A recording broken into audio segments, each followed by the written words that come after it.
और कल दिल्ली मार्च के दौरान हुई हिंसा में शुभकरण सिंह की मौत हो गई है। फिलहाल किसानों ने पोस्टमार्टम को रोक दिया है।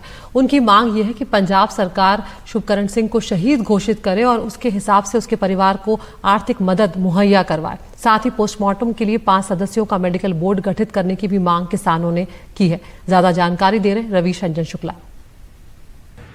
21 तारीख के जो किसानों का दिल्ली मार्च था वो 2 जगह पर चल रहा था। एक शंभू बॉर्डर पर चल रहा था और एक खनौरी बॉर्डर पर चल रहा था। तो शंभू बॉर्डर पर तो घायल हुए हैं, लेकिन खनौरी पर जो है वो पुलिस और किसानों के बीच तीखी जो झड़प है वो हुई और उसमें शुभकरण सिंह नाम के एक नौजवान प्रदर्शनकारी किसान की मौत हो गई। और इसके बाद में 26 किसान हैं वो घायल हो गए हैं।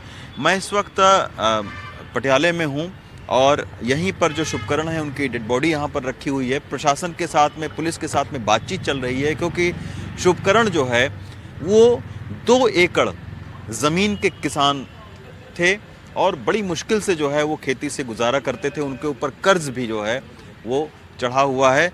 2 बहनें हैं उनकी, एक पिता हैं लेकिन वो एबनॉर्मल हैं, वो बहुत ज़्यादा काम नहीं करते हैं। वही एक ऐसे शख्स थे शुभकरण जो कि अपने पूरे परिवार का पालन पोषण करते थे।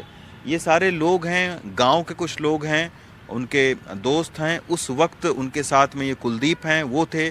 गुरप्रीत जी हैं जो कि गांव के ही रहने वाले हैं और उस जगह पर भी ये मौके पर मौजूद थे। गुरप्रीत जी, यहाँ पर जो है अभी पोस्टमार्टम नहीं हुआ है शुभकरण का।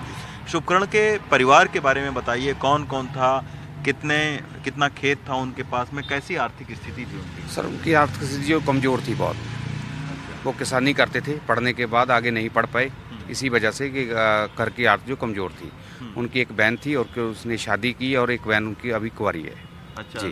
तो आप और उनके पिता बहन की शादी में भी कर्जा उन्होंने लिया था? कर्जा लेके किए जी, बिल्कुल कर्जा उठाया जी। और वो ऐसा है कि थोड़ी किसानी है ना, जो सभी गांव में ऐसे ही होता है। जो छोटी किसानी है वो कर्जा लेके ब्याह करती है और आमदनी इतनी कम हो गई है किसानी की कि छोटे किसान का जीवन जो वो आसान नहीं रहा। अच्छा जी, वो कांटे में चल रही है, इसीलिए संघर्ष के राह पड़ता है किसान। अच्छा। और अपने हक की मांगे जो उनको मनवाने के लिए आंदोलन करता है। अच्छा, और उनके माता पिता, उनके फादर मदर? हाँ, उनकी मदर है जो एक्सपायर हो गई सर। अच्छा, काफ़ी समय हो गया जी। हाँ। और उनके जो फादर हैं जी वो अब नॉर्मल है थोड़ा। अच्छा। जी, इसी बच्चे के सिर पर थी जो सारी कबीलदारी थी। अच्छा। जी। पोस्टमार्टम अभी रुका हुआ है।